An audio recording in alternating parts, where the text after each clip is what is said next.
Boa noite a todos. Vamos ver a cada um, né? Depois de um domingo aí que não tivemos culto, né? Em virtude aí dos encontrões, onde os jovens estavam por um lado e algumas famílias em Alfredo Wagner, um tempo bastante especial. Mas a gente quer também ter um tempo de oração nesse momento, convidando Deus para abrir o nosso coração para a palavra. Senhor Deus e Pai, que o Teu Santo Espírito, Ele nos dê discernimento e que Tu abençoes falar ou ouvir, que aquilo que entra pelos nossos ouvidos possa fazer sentido para a nossa vida e que o Evangelho seja atualizado aos nossos corações, pelo Teu Santo Espírito, que atualiza a Tua obra a cada novo momento em que a Tua palavra é derramada, e a gente ora para que seja também assim nessa noite. Em nome de Jesus. Amém. Queridos, o Felipe já usou profeta hoje nessa noite, né? Falou do Jeremias, nosso profeta chorão, né? Tem um livro das Lamentações, é isso, né? Então, é o nosso profeta chorão e tinha motivos para chorar. E hoje eu quero fazer menção também a um outro profeta, que é o profeta Joel, que a gente ouve um pouquinho menos, e um profeta que foi chamado, usado por Deus, para chamar o seu povo ao arrependimento. Aliás, isso é uma coisa clássica dos livros proféticos, né? 90% do conteúdo profético tem a ver com o chamado ao arrependimento, né? A gente às vezes ouve essa palavra profeta, profecia, a gente sempre já associa isso logo com uma palavra que é dita e que vai acontecer e se cumprir no futuro, né? Mas o profeta, ele é especialmente alguém que analisa o tempo presente e percebe que isso vai dar ruim para frente, né? E aí ele chama o povo para se arrepender, para que esse povo não sofra as consequências da desobediência. Então, o conteúdo profético é, na verdade, chamado ao arrependimento. O profeta Joel, que na verdade a gente não sabe muito bem quando que ele atuou, né, dentro desse período dos profetas, mas é verdade que é bem provável que o profeta Joel tenha sido assim um profeta bem tardio, que tivesse vindo já por último de todos esses profetas que a gente conhece, ele tenha sido dos últimos, porque ele faz menção a outros profetas, conhece outros profetas que são anteriores a ele. Então é uma época tardia, ali perto da época do Esdras, do Neemias, só para a gente associar mais ou menos, né? Esses livros têm a ver um pouquinho também com o tempo em que o Joel estava vivendo e foi chamado por Deus. Então, chamado ao arrependimento é uma ênfase típico dos profetas, e a gente vai perceber aqui que esse profeta está chamando o povo ao arrependimento para que esse povo possa experimentar a paz de novo. E o pano de fundo da profecia sempre é essa. O capítulo 1 vai nos mostrar um profeta o tempo todo convidando o povo a ter uma atitude em resposta a uma situação que eles estão vivendo lá, que tem a ver com as plantações e com uma questão ecológica. Tem um problema ecológico lá dentro do livro do Joel, né? E aí ele inclusive menciona mais para frente dentro do seu livro que a situação, além de ser ruim agora, dentro das plantações e da situação que eles estão vivendo, o Joel ainda diz assim, não, a situação é ruim agora, como é que é? Tá ruim, mas pode piorar, né? A gente quer ouvir o quê? Não, tá ruim, mas vai melhorar. E o Joel está dizendo, ó, tá ruim, mas pode piorar o negócio. E ele está fazendo um anúncio dizendo que as coisas podem piorar, e inclusive ele diz que se as coisas vierem a piorar, ele está dizendo que até o gado vai clamar a Deus por misericórdia de tamanho castigo que o povo pode começar a experimentar. E o que o povo está vivendo aqui? O povo está vivendo uma praga, que é uma praga de gafanhotos. Alguém já viu uma nuvem de gafanhotos? Quem já? Já experimentaram isso? Já viram eles assim, mandando ver numa plantação de alguma coisa? Eles não costumam deixar muita coisa para trás, né? É parecido com um adolescente que está em fase de crescimento, assim, o que tiver na frente ele vai comer. E o povo de Israel aqui está experimentando justamente esse problema, que é o problema das pragas de uma nuvem de gafanhotos que está assolando as plantações. Olha só, por exemplo, o que o versículo 4 do capítulo 1, versículo 4, ele está dizendo. O que deixou... Ele está aqui mais ou menos diferenciando os tipos de gafanhotos, né? Está falando que tem espécies diferentes, e ele está dizendo assim, ó, o que deixou o gafanhoto cortador, comeu o gafanhoto migrador. E o que deixou o migrador, comeu o gafanhoto devorador. E o que deixou o devorador, comeu o gafanhoto destruidor. O que um deixava, o outro vinha atrás e mandava ver. Nada sobrava. E quando existe uma nuvem de gafanhotos, e um problema que é um problema aqui ambiental, ecológico, né? A gente pode dizer assim. Aliás, acho que faz uns 6 anos tinha umas nuvens de gafanhoto na Argentina querendo avançar, lembram disso? E a gente estava aqui bem assustado que isso poderia acontecer. Foram para o mar, né? E quando existe um problema como esse, o medo é muito grande porque a fome está no horizonte daí. Porque, imagina, é o fim daquilo que é subsistência para a vida das pessoas, e passar fome é uma situação dramática, né?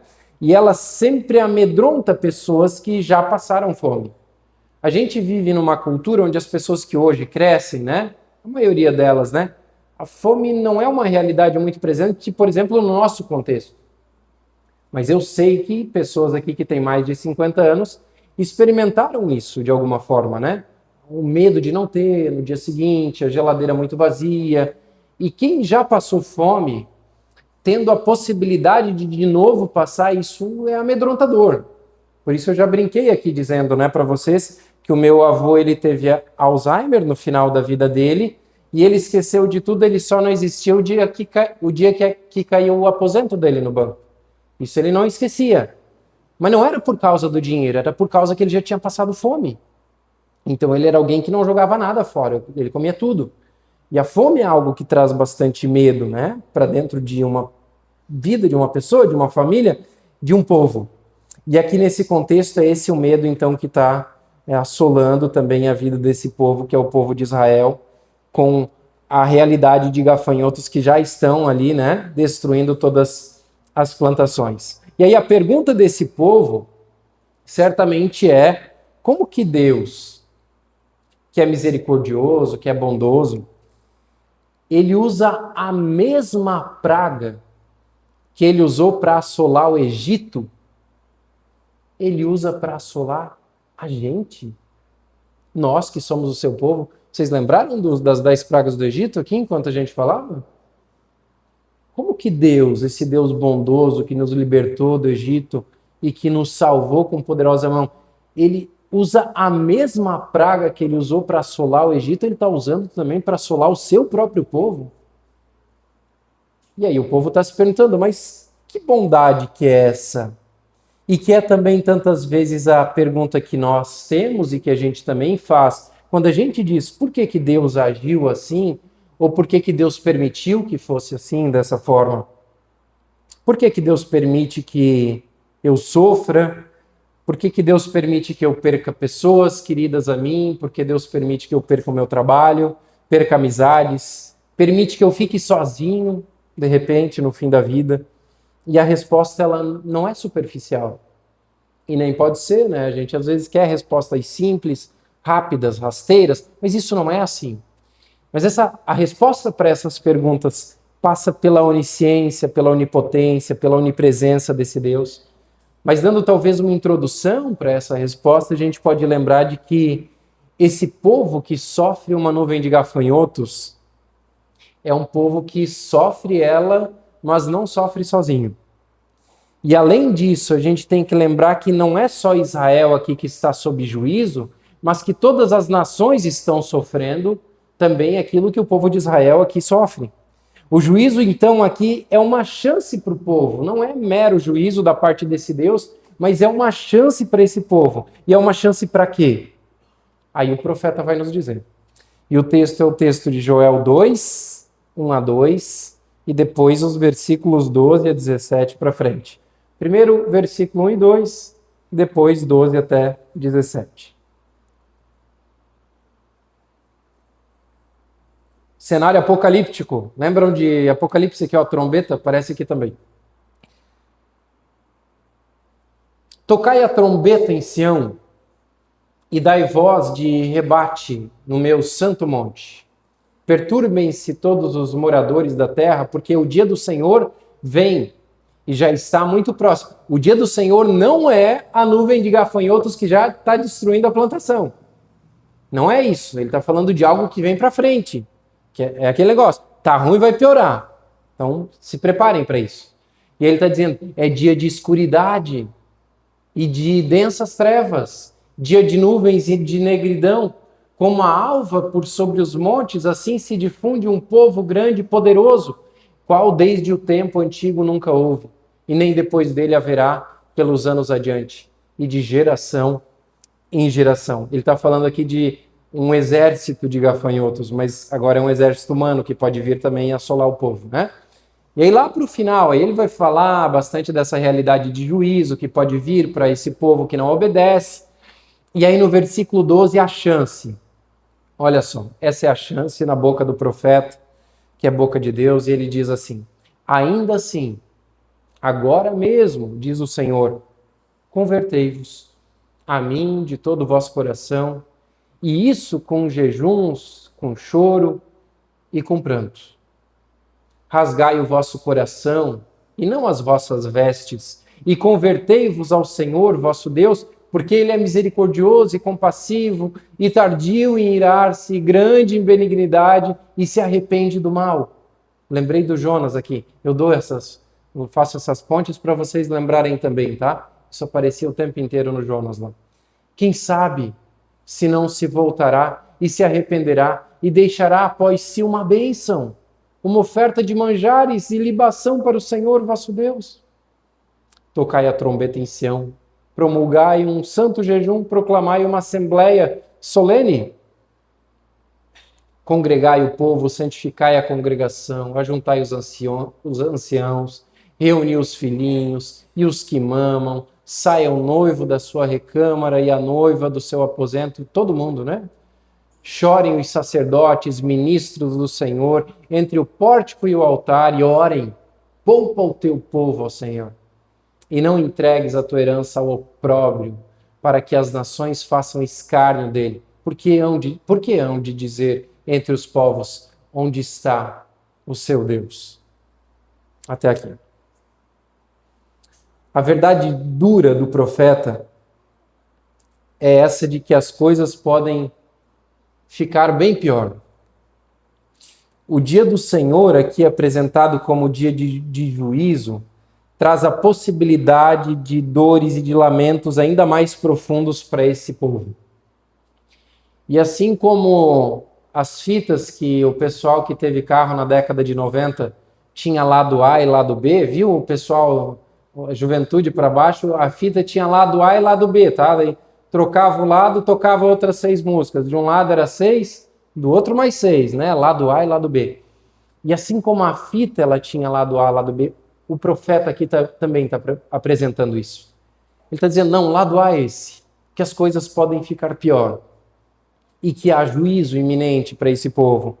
Mas o lado B mostra um Deus que não se alegra com o juízo, mas que tem prazer na sua misericórdia. É um Deus que constantemente busca de volta o seu povo e anima esse povo para permanecer perto dele. Por isso a ênfase do que o Joel está dizendo aqui é aquilo que a gente encontrou ali no versículo 12 já. Voltem-se para mim de todo o coração, com jejum, lamento e pranto. Rasguem o seu coração e não as vestes. Ele está dizendo, eu não quero que vocês rasguem as vestes, mas rasguem o coração.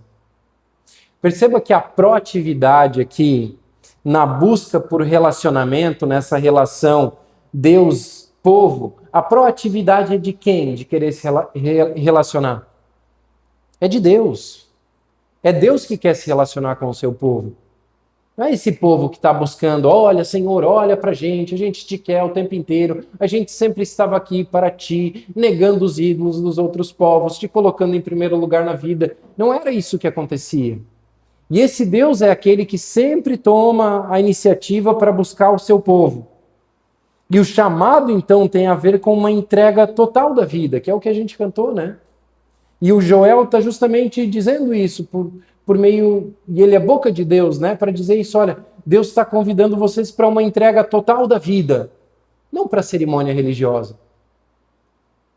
Deus não chama a gente para cerimônia religiosa. A gente acha que ser religioso é o suficiente, né? Mas ser religioso, biblicamente, isso não tem nada de bom nisso. Cumprir cerimônia, ritual, isso qualquer um faz. Perceba que o chamado de Deus é um chamado ao arrependimento profundo. A gente está no início da quaresma, né? E o início da quaresma leva muitas pessoas a práticas pessoais, como jejum, oração, abnegações e assim por diante. Também é verdade que cada vez menos, né? Cada vez menos.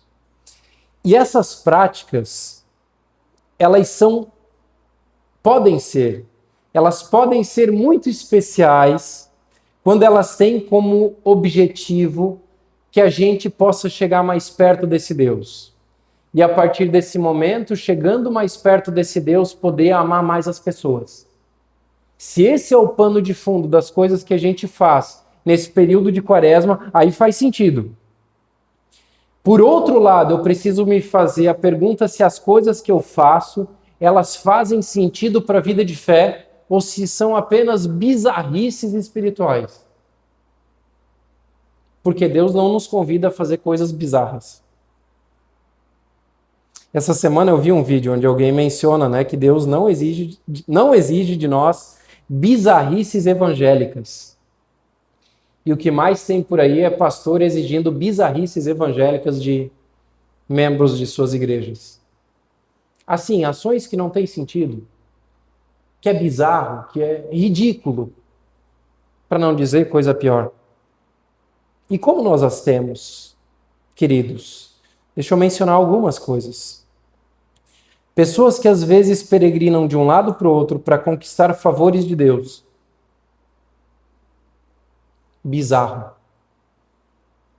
Como se Deus fosse uma máquina de ursinho, sabe? Mas é uma máquina de ursinho que sempre dá certo. Eu ouvi um pessoal que viajou nas férias e conheceu uma máquina de ursinho que 90% das vezes dava certo.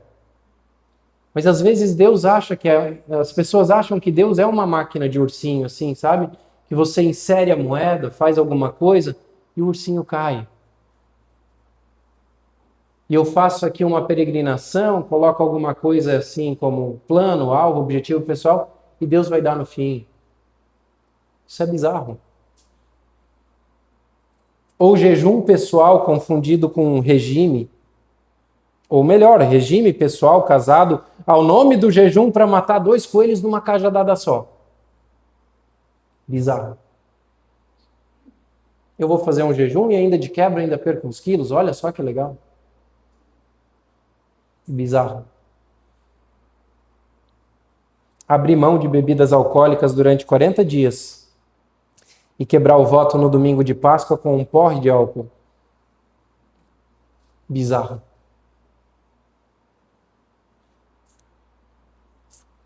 Deixar de fazer, comer, beber, seja lá o que for. E dizer para todo mundo que está fazendo. Bizarro. Na Idade Média também tinham práticas bizarras. Não é coisa só da nossa geração. Na Idade Média as pessoas faziam autoflagelação, dormiam sem colchão. Pois é, usavam roupas de saco bem ásperas, para até dar uns arranhadinhos assim, para dizer, olha como eu estou sofrendo pelo Senhor. Bizarro. E tantas outras coisas. Deus não exige de nós práticas bizarras que nada tem a ver com Ele. exercício talvez, né? Eu nunca digo assim, ó, tarefa de casa. Hoje eu vou dizer, sou marido de professora, né? Então, leia Isaías 58, o jejum que agrada a Deus. Qual que é o jejum que agrada a Deus? Que a gente seja justo, honesto, amoroso, que a gente sacie a fome de quem está passando fome. Isso é jejum que agrada a Deus. Deus nos chama a exercícios de fé que nos levem a uma intimidade profunda com Ele e verdadeira, a um coração arrependido, não apenas na quaresma, né? A vida de fé não está reservada apenas para 40 dias do ano, mas é algo que seja verdadeiro, que transborde em uma vida mais próxima desse Deus, da sua palavra, e automaticamente, organicamente e inevitavelmente, numa vida de amor também em relação a quem está do meu lado. E aí a pergunta para nós é, as nossas práticas cristãs, elas geram impacto para quem não crê? Ou elas só nos dividem e nos distanciam de um mundo que carece de Deus? As minhas práticas cristãs, elas geram impacto para quem não crê? Ou elas apenas me distanciam das pessoas desse mundo que carece desse Deus? Marcos 7, 1-7.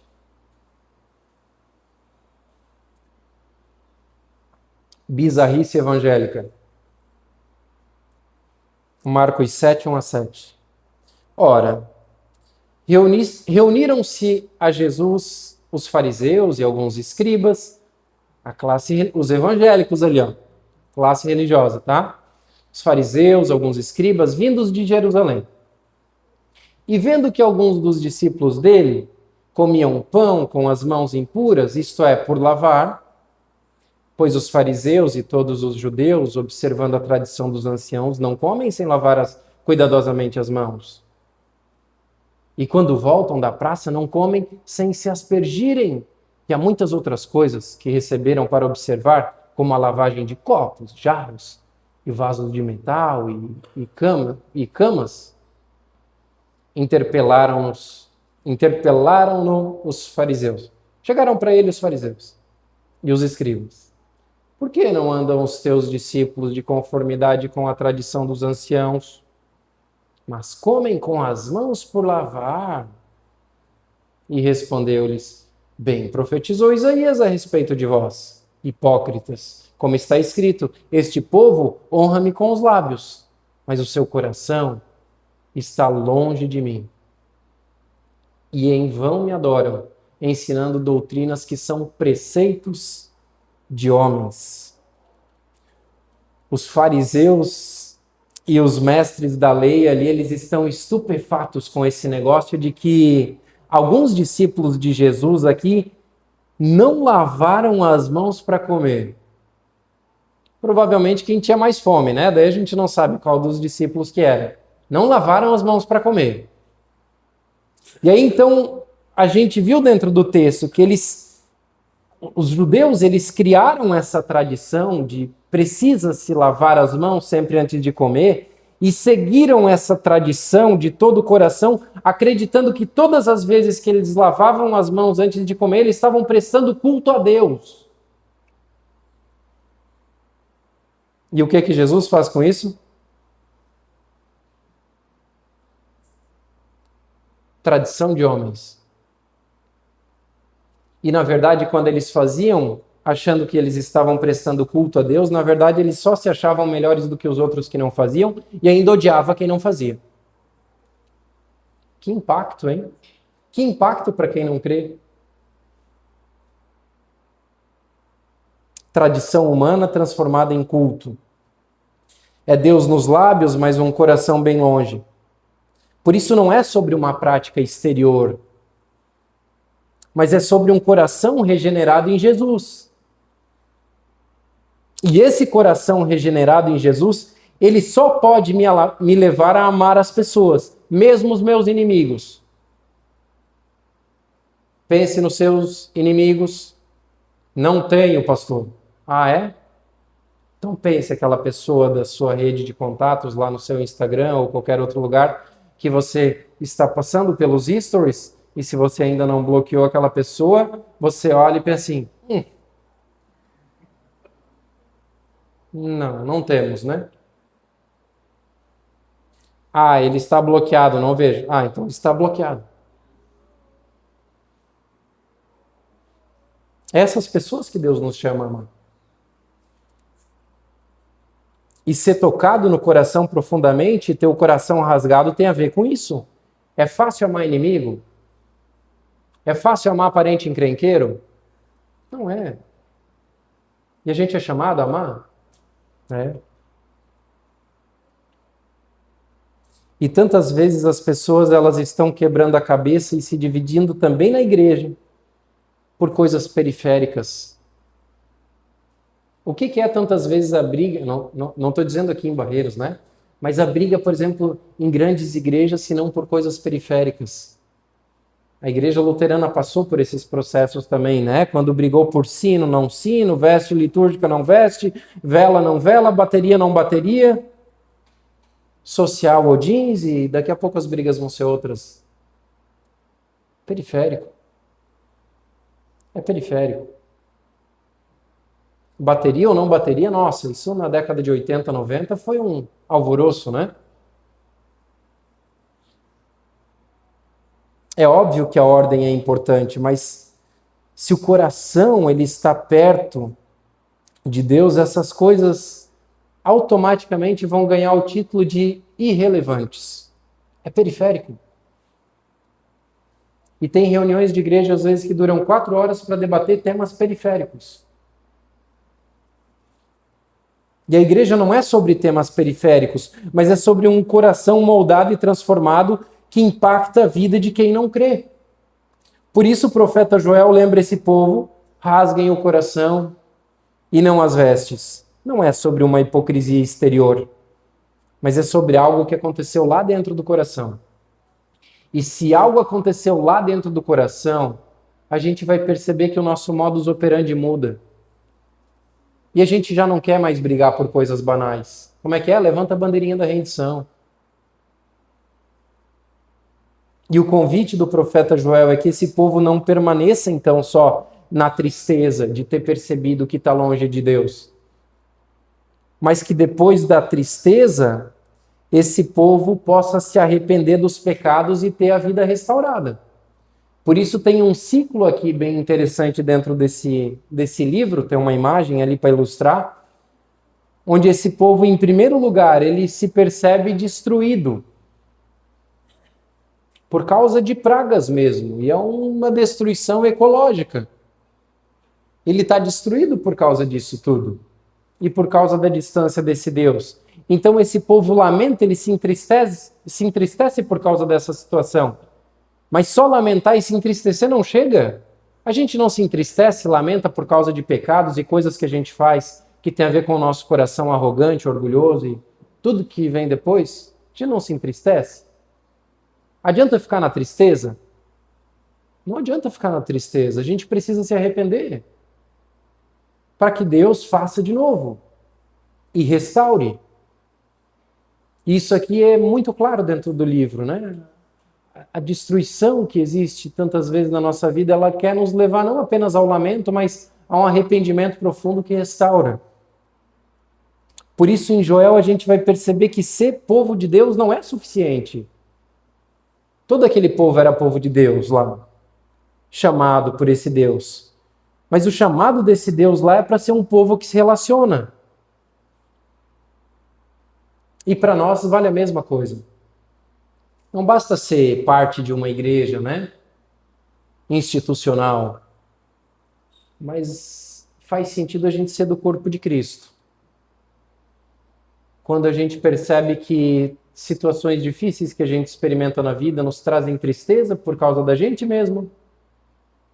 Mas não fica na tristeza, a gente se arrepende e chama esse Deus a fazer de novo. E o meu desejo é que aquilo que era um desejo, né, para o profeta e para o próprio Deus, para o seu povo, seja também um desejo de cada um de nós. Mas não só para a nossa vida, mas de maneira bem especial para gente que a gente odeia. A gente nem precisa se esforçar muito para odiar a gente, né? Isso a gente faz com habilidade, se a gente é habilidoso demais para odiar as pessoas, fácil a gente faz. E Deus nos chama a amar essas pessoas e que a gente possa fazer isso. Que Deus te abençoe. Amém. Quero te convidar.